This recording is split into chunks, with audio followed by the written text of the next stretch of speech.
अगर कोई आपसे ये कहे कि ये दुनिया, इसमें मौजूद तमाम इंसान एक कंप्यूटर गेम का हिस्सा हैं और इस कंप्यूटर गेम को और इसमें मौजूद तमाम इंसानों को बाहर मौजूद इंसान कंट्रोल कर रहे हैं, तो आप कहेंगे कि ऐसा सोचने वाला कोई पागल ही होगा। लेकिन फिर अगर आपसे ये कहा जाए कि ऐसा सोचने वालों में दुनिया का अमीर तरीन इंसान और कुछ पागल साइंसदान हैं, तो यकीनन आप हैरान होंगे।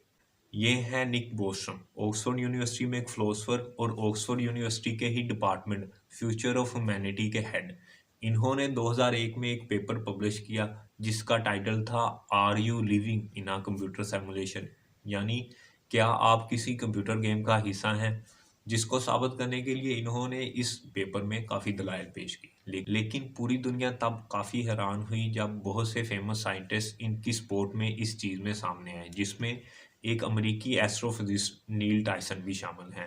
I find it hard to argue against that possibility. लेकिन सबसे ज़्यादा दुनिया तब हैरान हुई जब साउथ अफ्रीकी एंटरप्रेन्योर और टेस्ला कंपनी के ओनर इलोन मस्क ने भी इस चीज़ में इनका साथ दिया। आज इस वीडियो में हम लोग निक बोस्ट्रम के तमाम दलाइल देखेंगे और इसके अगेंस्ट जितनी भी आर्गुमेंट पेश की गई वो भी आपके सामने रखेंगे और आपको बताएंगे कि मजहब में इस चीज़ का क्या कॉन्सेप्ट है। 1972 में पहली कंप्यूटर गेम आई पोंग, उसके 10 साल के बाद बेहतरीन ग्राफिक्स वाली गेम आई पैकमैन, फिर 3D गेम्स आई, 2011 में हाई क्वालिटी की 3D गेम्स आई और अब वर्चुअल रियलिटी वाली गेम्स हैं जिसमें एक इंसान एक प्लेयर के तौर पर वर्चुअली एक कंप्यूटर गेम का हिस्सा हो सकता है और अपने जिस्म की मूवमेंट के जरिए एक प्लेयर के तौर पर एक गेम में शिरकत कर सकता है।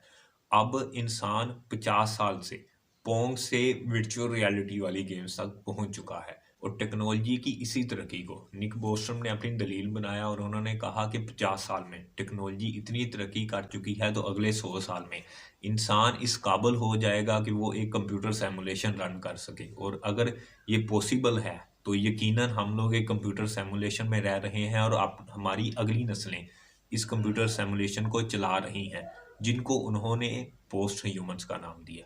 निक बोस्ट्रम के मुताबिक अगर मुस्तकबिल का इंसान ये कंप्यूटर सिमुलेशन चला रहा है तो ये पॉसिबिलिटी है कि पोस्ट ह्यूमन यानी असल इंसान के मुकाबले में वर्चुअल ह्यूमन जो कि कंप्यूटर गेम के अंदर मौजूद हैं उनकी तादाद ज़्यादा होगी, क्योंकि वर्चुअल ह्यूमन को क्रिएट करने के लिए सिर्फ एक कंप्यूटर कोड की ज़रूरत है।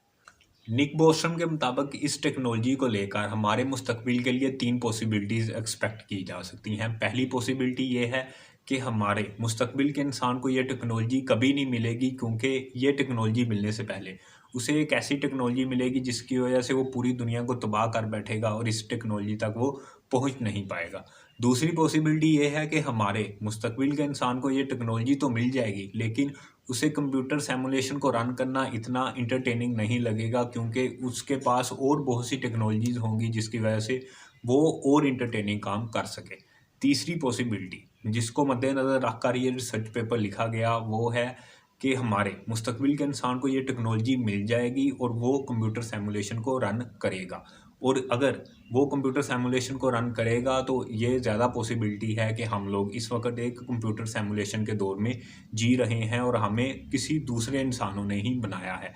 निक बोस्ट्रम इस थ्योरी को 20% का चांस देते हैं, लेकिन नील टायसन जो कि दूसरे साइंटिस्ट हैं वो इसको निक बोस्ट्रम से भी ज़्यादा चांसेस देते हैं। उनके मुताबिक तकरीबन ये 50% चांसेस हैं कि हम लोग इस वक्त कंप्यूटर सिमुलेशन के दौर में जी रहे हैं। अब इस रिसर्च पेपर को पढ़ने वाले इंसान के दिमाग में एक सवाल आएगा कि क्यों पोस्ट ह्यूमंस यानी मुस्तकबिल के इंसान कंप्यूटर सिमुलेशन को रन कर रहे हैं। तो इसके 3 जवाब दिए हैं निक बोस्ट्रम ने।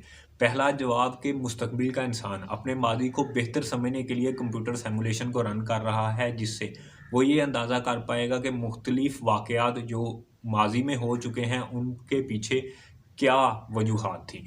दूसरी वजह कि मुस्तकबिल का इंसान मुख्तलिफ तरह के एक्सपेरिमेंट्स करना चाहता होगा और अगर वो ये देखना चाहे कि हिटलर अगर ना पैदा हो तो फिर दुनिया में क्या वाक़यात होंगे, तो फिर वो कंप्यूटर सिमुलेशन को रन करके देख सकता है। या फिर अगर 9/11 का वाक़या ना हो तो फिर दुनिया में क्या वाक़यात होंगे।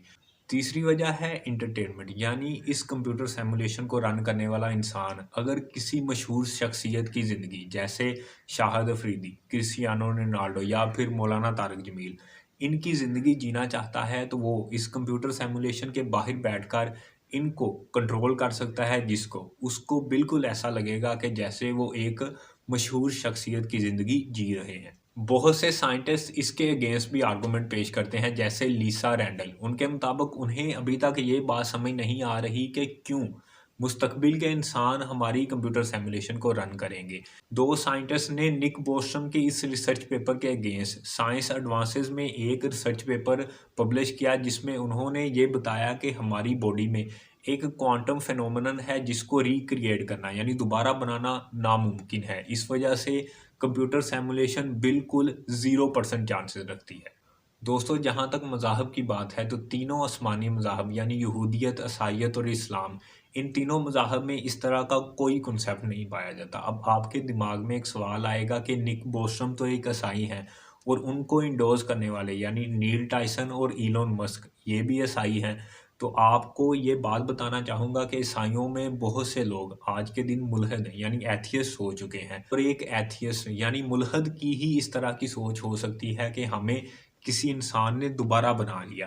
दोस्तों, इस सोच का अंदाज़ा आप रॉबर्ट हैंसन, जो कि जॉर्ज मेसन यूनिवर्सिटी में एक इकोनॉमिस्ट हैं और पूरी दुनिया में बहुत ही पॉपुलर इकोनॉमिस्ट माने जाते हैं, उनकी सोच से लगा सकते हैं। वो भी कंप्यूटर सिमुलेशन की इस थ्योरी पर यकीन रखते हैं और उनके मुताबिक अगर ये कंप्यूटर सिमुलेशन किसी एंटरटेनमेंट पर्पज़ के लिए बनाई गई है तो हमें बहुत ही मशहूर एक्टर्स जैसे शाहरुख खान या ड्वेन जॉनसन, इनकी ज़्यादा से ज़्यादा खिदमत करनी चाहिए ताकि इस कंप्यूटर सिमुलेशन को रन करने वाले इंसान हमें ज़्यादा से ज़्यादा नवाज सके। और अगर ये एजुकेशन पर्पज़ के लिए बनाई गई है तो हमें किसी भी मशहूर साइंटिस्ट की ज़्यादा से ज़्यादा खिदमत करनी चाहिए ताकि इस कंप्यूटर सिमुलेशन को रन करने वाले इंसान खुश हों और हमें वो ज़्यादा से ज़्यादा नवाज सकें। उम्मीद है आज की वीडियो आपको इन्फॉर्मेटिव के साथ साथ इंटरटेनिंग भी लगी होगी। वीडियो को लाइक करें, चैनल को सब्सक्राइब करें। मिलते हैं आपसे अगली वीडियो में। अपना ख्याल रखिएगा। अल्लाह हाफिज़।